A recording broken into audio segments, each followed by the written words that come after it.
normalmente a gente pensa uma relação, que essa relação é contraintuitiva. Qual é exatamente a relação entre estética e política?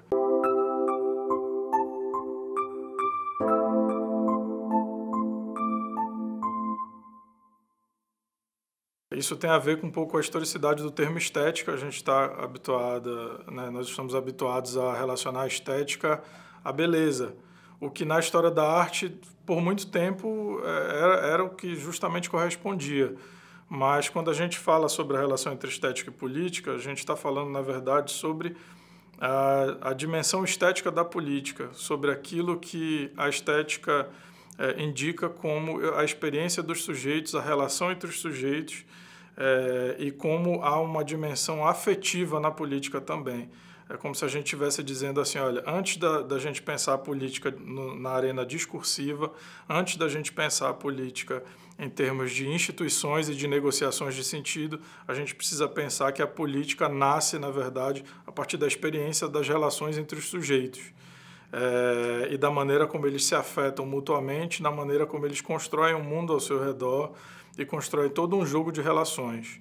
Então, quando a gente pensa nesse sentido, a estética deixa de ser sinônimo de beleza e passa a ser sinônimo de o termo de uma relação.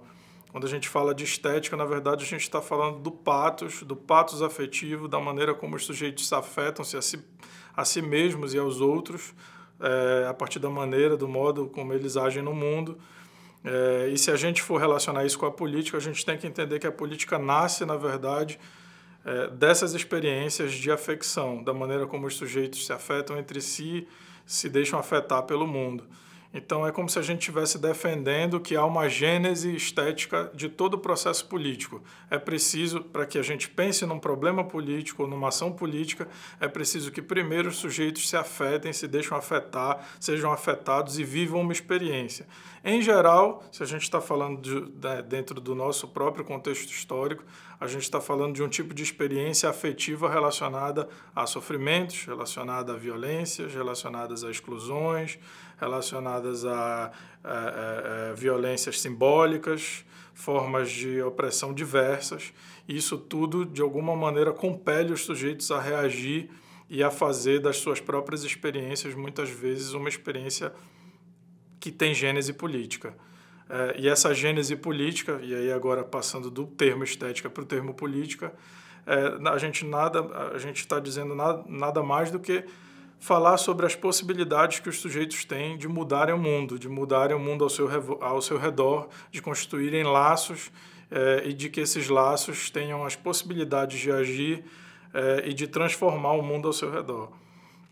Então, quando a gente fala dessa relação, portanto, entre estética e política, e eu estou falando a partir de uma literatura ampla a respeito disso, mas sobretudo de um autor francês chamado Jacques Rancière, e ele fala que, na verdade, a gênese da política ela é estética. Tem um determinado momento em que as divisões e as disposições afetivas e das coisas e da nossa experiência com o mundo, ela se torna polêmica, ela se torna incômoda, e é daí que nasce a política, é desse incômodo dos sujeitos, é desse incômodo da experiência e dessa maneira como o mundo nos afeta, os outros nos afetam e as nossas relações nos afetam.